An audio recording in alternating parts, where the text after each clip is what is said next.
Morning. आज बेटा हम affect of temperature on rate of reaction पे न्यूमेरिकल्स करेंगे। ठीक है, टॉपिक मैंने इससे पहले वाले लेक्चर में समझा दिया था, फिर भी एक बार मैं तुम्हें फॉर्मूले रिवाइज करवाऊंगी जो फॉर्मूले न्यूमेरिकल्स में यूज होंगे।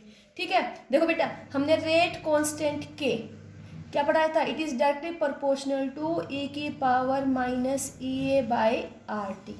ठीक है, डायरेक्टली प्रोपोर्शनल का साइन हटाएंगे तो क्या आएगा? K is equal to A E minus E A upon R T. तो यहाँ पे के क्या था? के था रेट कांस्टेंट, के था rate constant. A is Arrhenius constant. A को हम क्या बोल रहे थे? अरहेनियस कांस्टेंट या फिर फ्रीक्वेंसी फैक्टर, फ्रीक्वेंसी फैक्टर, या इसी को हम बोल रहे थे pre exponential factor, pre exponential factor. E is activation energy. और इससे पहले मैं तुम्हें बता चुकी कि किसी भी रिएक्शन की एक्टिवेशन एनर्जी जीरो और नेगेटिव नहीं होती। अगर एक्टिवेशन एनर्जी ज़्यादा चाहिए तो रिएक्शन स्लो होती है, और एक्टिवेशन एनर्जी कम चाहिए तो रिएक्शन फास्ट होगी। आर यहाँ पे क्या है बेटा? आर है gas constant, R is gas constant, T is temperature, और टेम्परेचर को किस में लेना है? केल्विन में। पढ़ा था ना हमने ये?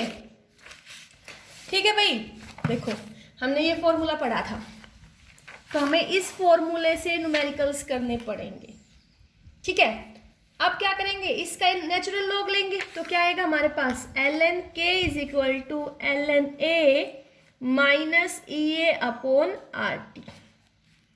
ठीक है बेटा, फिर अब इस नेचुरल लॉग को कॉमन लॉग में कन्वर्ट करेंगे तो क्या लिखेंगे? Log K is equal to log A minus E A upon 2.303 R T.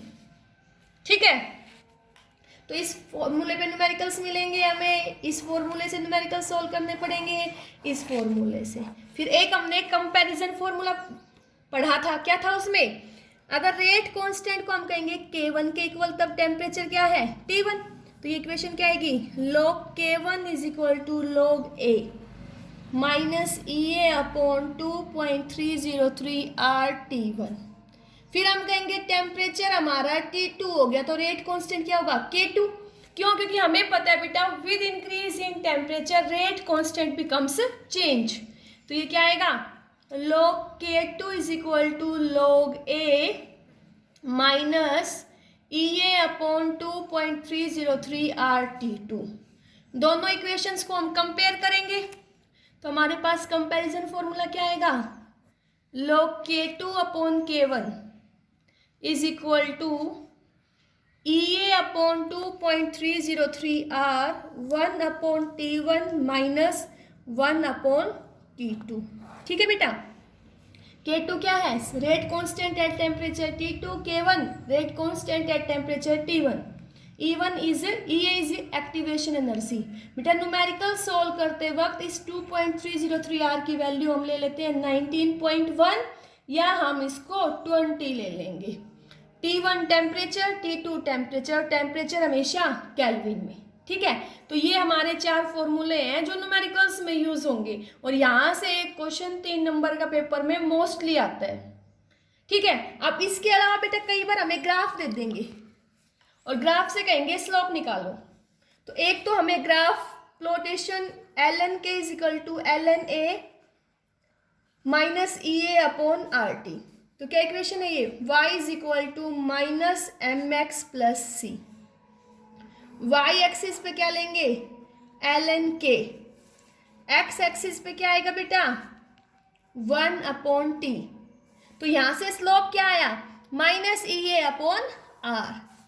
तो ये इसका क्या आ जाएगा? स्लोप। स्लोप कितना आएगा? Minus E A upon R. जो न्यूमेरिकल्स होंगे उसमें तुम्हें ये स्लोप दे देंगे और कहेंगे एक्टिवेशन एनर्जी निकालो। तो तुम्हें पता होना चाहिए कि हम एल एन के वर्सेस 1/t का ग्राफ प्लॉट करते हैं, तो यहां से इसका स्लोप किसके इक्वल आएगा? Minus E A upon R. ठीक है, दूसरा हम ग्राफ प्लॉट करेंगे बेटा log k is equal to log a minus EA/2.303 RT। इस इक्वेशन को कैसे लिखेंगे? y is equal to minus mx plus c, straight line equation. तो इस एक्सिस पे क्या आएगा? y, क्या log k, ये 1/t। तो यहाँ से स्लोप m की वैल्यू क्या आई? Minus EA/2.303 r। तो यहाँ से इस इक्वेशन का स्लोप क्या आएगा? Minus EA/2.303 r। तुम्हें ग्राफ दे देंगे, ग्राफ का स्लोप दे देंगे, कहेंगे एक्टिवेशन एनर्जी निकालो, तो तुम्हें क्या यूज करना पड़ेगा? Slope is equal to minus EA/2.303 r। शायद ये सब कुछ क्लियर हो गया होगा। अब हम इस पे न्यूमेरिकल्स करते हैं। ठीक है, देखो तुम्हें ये दिया, तुमसे कहा गया the rate constant of A reaction at 500 Kelvin and 700 Kelvin are 0.02 second inverse and 0.07 second inverse respectively। ठीक है, then calculate EA and A। E एक मीन्स बेटा you will have to calculate activation energy. तुम्हें क्या निकालना है? Activation energy निकालनी है। A means you will have to calculate Arrhenius constant. क्या निकालना है तुम्हें? Arrhenius constant. ठीक है बेटा, अब देखेंगे हमें क्वेश्चन में क्या दिया हुआ है। Rate constant of A reaction at 500 and 700 kelvin. तो T1 को कितना मानेंगे? 500 और T2 कितना है? 700 केल्विन में ही है।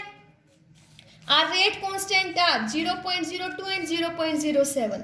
तो ये हमारा क्या हो जाएगा? K1 क्या आएगा? 0.02 और K2 क्या आएगा बेटा? 0.07। You will have to calculate activation energy and Arrhenius constant. Here two temperature and two rate constant are given. Then you will use comparison formula. क्या formula use करोगे तुम? log K2 upon K1 is equal to EA upon 2.303 R 1 upon T1 minus 1 upon T2। K2 की value put करोगे log 0.07 upon log 0.02 is equal to EA। 2.303 R की जगह कितना use कर लोगे बेटा? 19.1 या 20। ठीक है, 1/T1 मीन्स 500 माइनस 1/700। अब ये क्या आएगा बेटा? यहाँ से देखो, इसको लिख सकते हो log 7/2 EA अपॉन 19.1। यहाँ से इनका एलसीएम ले लो, 500 इंटू 700 तो 700 माइनस 500। ठीक है, तो इसको कैसे लिखोगे बेटा? log 7 minus log 2। log 7 minus log 2 is equal to EA 19.1 into 200 upon 500 into 700। Yes और नो? अब देखो बेटा, log 7 की वैल्यू क्या होती है? 0.8 माइनस log 2 की 0.3010। अब 0.8 में से 0.3010 को क्या करेंगे? माइनस 0, 10 में से 1 गया 9, 7 में से 3 गया तो 4, 7 में से 3 गया 4। तो हमारे पास क्या आएगा? 0.4990। ये आ गया into 19.1 into 500 into 700 divided by 200 is equal to activation energy. ठीक है, यहाँ से इसको सोल्व कर लेंगे तो यहाँ से हमारे पास बेटा एक्टिवेशन एनर्जी आएगी 18228 जूल पर मोल। ठीक है, अब जूल पर मोल को किलो जूल में कर दोगे तो क्या करोगे? इसको जूल को किलो जूल में बदलोगे तो इसको क्या कर दोगे? 1000 से मल्टीप्लाई। तो ये हमारे पास क्या आएगी? 18.228 किलो जूल पर मोल। ओके, हमने एक्टिवेशन एनर्जी निकाल ली। अभी हमारा एक पार्ट सोल्व हुआ है। देखो, हमें अर्हेनियस कांस्टेंट और निकालना है। क्या निकालना है? अर्हेनियस कांस्टेंट। अब हम क्या कर लेंगे? टेम्परेचर T1 और रेट कांस्टेंट K1, इनको यूज करके हम इक्वेशन लिखेंगे simple. log K is equal to log A minus EA upon 2.303 RT। यहाँ से log A की वैल्यू निकालेंगे। log K कितना आएगा बेटा? log 0.02 is equal to log A minus activation energy अभी निकाली थी, जूल में यूज करेंगे 18228। 2.303 आर की जगह कितना लिख लोगे? 19.1। टेम्परेचर कितना है बेटा? 500। ठीक है, अब log 0.02, तो इसको हम क्या लिख सकते हैं? log 2/1000 is equal to log A minus 18228 upon 19.1 into 500। तो इसको क्या लिखोगे? log 2 माइनस log 10 की पावर क्या जाएगी बेटा? -2 ऊपर जाएगी ना, 100 है तो 10 की पावर -2 जाएगी ऊपर, is equal to log A minus, इसको सॉल्व कर लेंगे बेटा हम पूरे को, तो ये वैल्यू हमारे पास आएगी 1.9039। ठीक है, अब log 2 कितना होता है? 0.3010। log 2 कितना होगा? 0.3010, और ये क्या रहेगा? -2 log 10, तो -2 is equal to log A minus 1.9039। इसको इसमें से माइनस करेंगे तो ये वैल्यू क्या आएगी? -1.6989 is equal to log A minus 1.9039। ठीक है, तो log A को यहीं पे रहने दो, log A is equal to minus, log A यहीं पे है बेटा, इसको इधर ले आओगे तो ये क्या आएगा? -1.6989 प्लस 1.9039। तो यहाँ से हमारे पास log A आएगा बेटा 0.205। अब ये log A की वैल्यू आई, तो A की वैल्यू कैसे निकालोगे? Anti log of 0.205। 0.205 log table पे 20 की वैल्यू देखोगे 5 पे, 20 की वैल्यू 5 पे, तो बेटा ये वैल्यू तुम्हें टेबल में मिलेगी 1603। अब यहाँ देखो पॉइंट के बाद कोई भी नंबर नहीं है, तो एक के बाद क्या लगा दोगे? डेसिमल। क्या लगा दोगे? डेसिमल। तो यहाँ से अरेनियस कांस्टेंट की वैल्यू क्या आएगी? 1.603 सेकेंड इनवर्स। क्लियर हुआ ये न्यूमेरिकल? हाँ बेटा, नेक्स्ट न्यूमेरिकल देखो।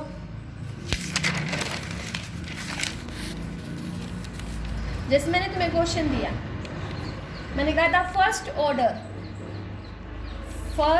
Order rate constant, first order rate constant for the decomposition, first order rate constant for the decomposition of ethyl iodide.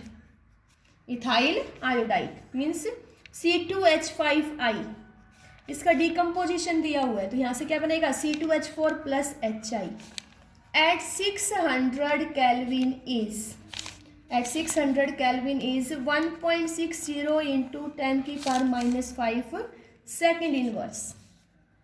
It's activation energy is 209 kilojoule per mole. Find rate constant of the reaction at 700 kelvin. 700 kelvin पे इसका क्या निकालना है? Rate constant निकालना है बेटा। तो देखो कैसे करोगे इस क्वेश्चन को। सबसे पहले तुम्हें दिया क्या हुआ वो लिखो, first order rate constant for the decomposition of ethyl iodide at 600 kelvin, तो इसको क्या मान लो? T1। 600 केल्विन इज दिस, तो ये रेट कांस्टेंट दे रखा है तो K1 1.60 इंटू 10 की power -5 second inverse. Its activation energy is, तो EA 209 किलो जूल में है बेटा, जूल में बदल लो, तो यहाँ से एक्टिवेशन एनर्जी क्या आएगी? 209,000 joule per mole. Find rate constant means you have to calculate K2 for the reaction at temperature, कितना दे रखा है? 700 केल्विन दिया हुआ है हमें ये। तो यहाँ देखो बेटा, तुम देखोगे हमें क्या दो टेम्परेचर दिए हुए हैं, एक रेट कांस्टेंट दिया है, दूसरा रेट कांस्टेंट निकालना है, तो हम क्या यूज करेंगे? Comparison formula. क्या था formula? log K2 upon K1 is equal to EA upon 2.303 R 1 upon T1 minus 1 upon T2। K2 निकालना है तो क्या लिखोगे, log K2। K1 कितना है, K1 है हमारा 1.60 इंटू 10 की पावर माइनस 5। Activation energy 209,000। 2.303 को R से मल्टीप्लाई करो कितना आएगा, 19.1। 1 upon T1 600 minus 1 upon T2 700। तो इसको क्या लिख लोगे, log K2 minus log 1.60 into 10 की पावर माइनस 5। ठीक है, 209,000 19.1, ये क्या आएगा बेटा 600 इंटू 700 और यहाँ पे आएगा 100। ठीक है, अब यहाँ से सॉल्व कर लोगे, इस log की वैल्यू निकाल लोगे, इधर माइनस में इधर जाके क्या हो जाएगा प्लस में, पूरे को सॉल्व करोगे, फिर log K2 की वैल्यू इसकी इक्वल आ जाएगी, फिर K2 की वैल्यू निकालने के लिए उसका क्या कर दोगे, एंटी लॉग। क्या कर दोगे, एंटी लॉग। बेटा लॉग और एंटी लॉग तुम टेबल से देख सकते हो। ओके, नेक्स्ट देखो जो मैंने तुम्हें इलेक्ट्रोकेमिस्ट्री में बताया भी था। नेक्स्ट क्वेश्चन देखो, जिसमें मैंने तुम्हें कहा the rate of a chemical reaction, the rate of a chemical reaction becomes double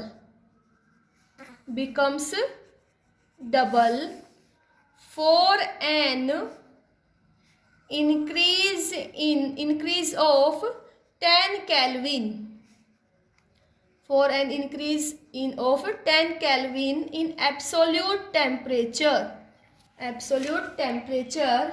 from 298 Kelvin. Calculate activation energy.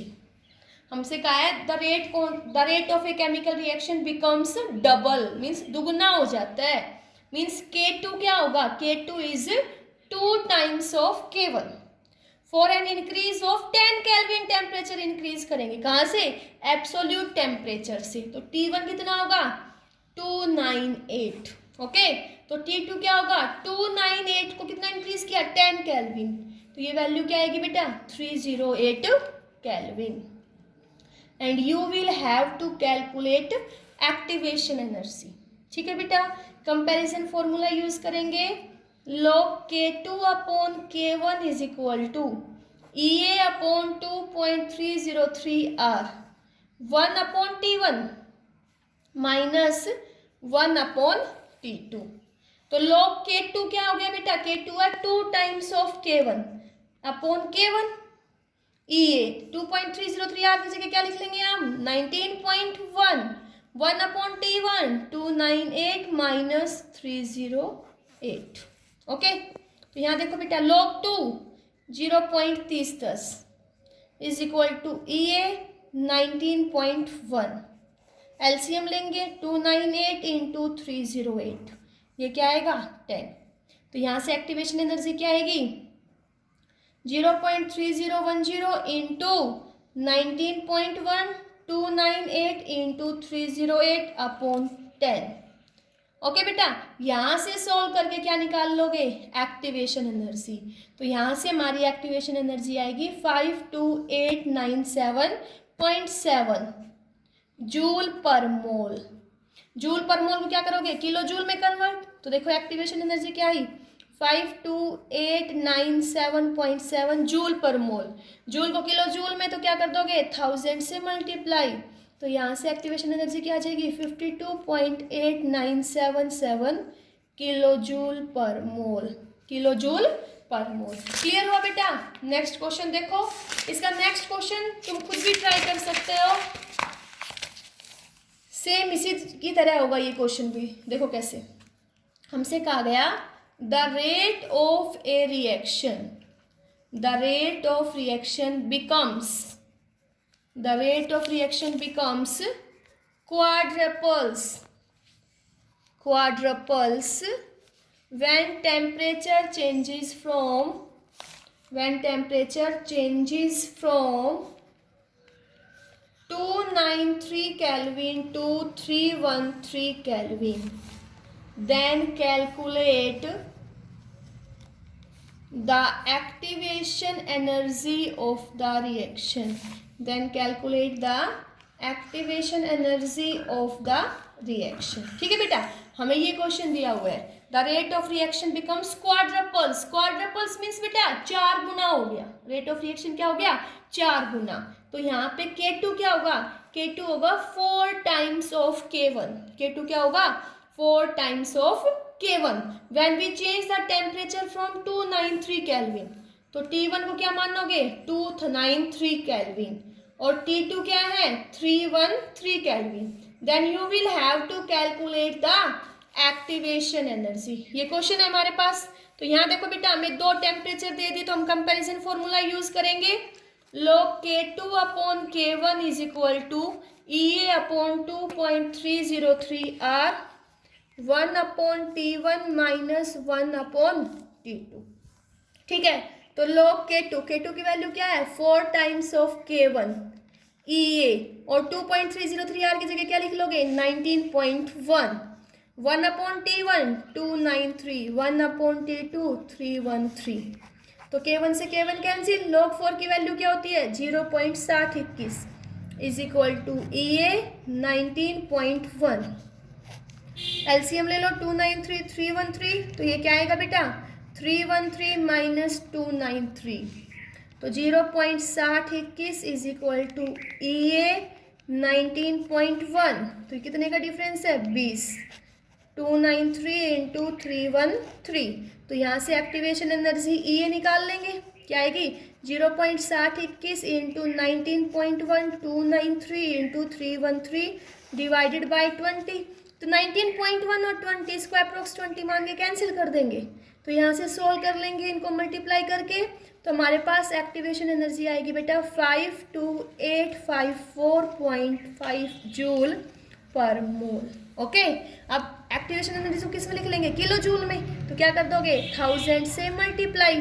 तो यहाँ से एक्टिवेशन एनर्जी हमारे पास क्या आएगी? 52.854 किलो जूल पर मोल. किलो जूल पर मोल. ओके, क्लियर हुआ ये क्वेश्चन? समझ आया बेटा? नेक्स्ट क्वेश्चन देखो. जैसे मैंने तुम्हें कहा, a certain reaction is 50% complete in 20 minutes at 300 Kelvin, and same reaction is again 50% complete in 5 minutes at 350 Kelvin. Calculate the activation energy if it is a first order reaction. क्या कहा है? ये मान के कि ये एक फर्स्ट ऑर्डर रिएक्शन है. ठीक है बेटा, तो हमें क्वेश्चन में क्या दिया हुआ है? A certain reaction is 50% complete, means 50% complete हो गई. मीन्स ये हमें क्या दिया हुआ है बेटा? T half. कितना दिया हुआ है? 20 मिनट. तब टेम्परेचर कितना है? 300 केल्विन. तो T1 कितना मानोगे? 300 केल्विन. और सेम रिएक्शन दोबारा 50% कंप्लीट हो रही है, मीन्स T हाफ. कितना दिया हुआ है? 5 मिनट में. और टेम्परेचर कितना है? T2 कितना है? 350 केल्विन. और हमें क्या निकालना है? Activation energy. बेटा इस क्वेश्चन में हमें 2 टेम्परेचर दे दिए, तो हमें पता है 100% फॉर्मूला क्या लगेगा? फॉर्मूला लगेगा log K2 upon K1 is equal to EA 19.1 1 upon T1 minus 1 upon T2. अब यहाँ देखो बेटा, ये कह दिया कि फर्स्ट ऑर्डर काइनेटिक्स है, और हमें हाफ लाइफ टाइम दे दिया. और हाफ लाइफ टाइम दे दिया, तो बेटा हाफ लाइफ टाइम का फॉर्मूला क्या होता है? देखो, तुमने पढ़ा होगा ना, T half is equal to 0.693 upon K. T half is equal to 0.693 upon K. तो इसको हम क्या कह देंगे? यहाँ से K1 की वैल्यू पुट करेंगे, तब T हाफ कितना मानेंगे? 20. तो K1 क्या आएगा? K1 आएगा 0.693 अपॉन T2. ऐसे ही हमें T हाफ किसका दिया हुआ है? टेम्परेचर 350 पे. तो यहाँ किसकी वैल्यू निकाल लेंगे? K2 की. सेम फॉर्मूला यूज करेंगे क्योंकि फर्स्ट ऑर्डर काइनेटिक्स है. तो 0.693 अपॉन 5. तो बेटा हमने K1 और K2 की वैल्यू निकाल ली, इस फॉर्मूले में पुट करेंगे तो देखो क्या आएगा, log K2 कितना है 0.693 अपॉन 5 इंटू K1 कितना है 0.693 अपॉन 20। एक्टिवेशन एनर्जी निकालनी है 19.1। टेम्परेचर फर्स्ट टेम्परेचर 300, सेकेंड कितना है बेटा 350।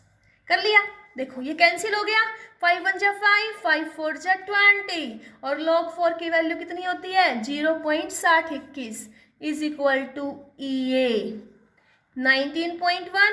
एलसीएम लेंगे क्या आएगा 300 इंटू 350 और ये आएगा बेटा 350 माइनस 300, तो यहाँ देखो 0.6021 is equal to EA 19.1 300 into 350 upon 50। 0 से 0 कैंसिल, 5 1 जा 5, 5 6 जा 30। तो यहाँ से क्या निकालेंगे बेटा, यहाँ से हम निकालेंगे एक्टिवेशन एनर्जी, क्या आएगी 0.6021 इंटू 19.1 इंटू 6 इंटू 350। इनको मल्टीप्लाई करेंगे बेटा, मल्टीप्लाई करके हम सोल्व करेंगे तो हमारे पास एक्टिवेशन एनर्जी आएगी 24209.8 जूल पर मोल। जूल पर मोल, जूल पर मोल को किस में बदलोगे किलो जूल में, तो क्या कर दोगे 1000 से मल्टीप्लाई, तो ये वैल्यू आएगी 24.209 किलो जूल पर मोल। ओके, तो देखो इस क्वेश्चन में क्या दिया हुआ था बेटा, इस क्वेश्चन में हमें ये दिया हुआ था कि इस रिएक्शन को 50% कंप्लीट होने में 20 मिनट लगती हैं, तब टेम्परेचर है 300 केल्विन। फिर उसी रिएक्शन को 50% होने में लगती है 5 मिनट, तब टेम्परेचर कितना हो गया 350 केल्विन। तो हमें उसकी एक्टिवेशन एनर्जी निकालनी थी और ये कहा हुआ था फर्स्ट ऑर्डर काइनेटिक्स को फॉलो कर रही है। तो बेटा हमें दो टेम्परेचर दे दी, तो हमें फॉर्मूला पता था log K2 by K1 is equal to EA upon 19.1, 1 upon T1 minus 1 upon T2 use करना है, लेकिन यहाँ पे हमें T हाफ दे दिया था। तो फर्स्ट ऑर्डर काइनेटिक्स में हाफ लाइफ टाइम क्या होता है T half is equal to 0.693 upon K। तो वहां से किसकी वैल्यू निकालेंगे K की, 2K की वैल्यू आ जाएगी, फॉर्मूले में पुट करेंगे क्या निकाल देंगे activation energy. Okay, thank you.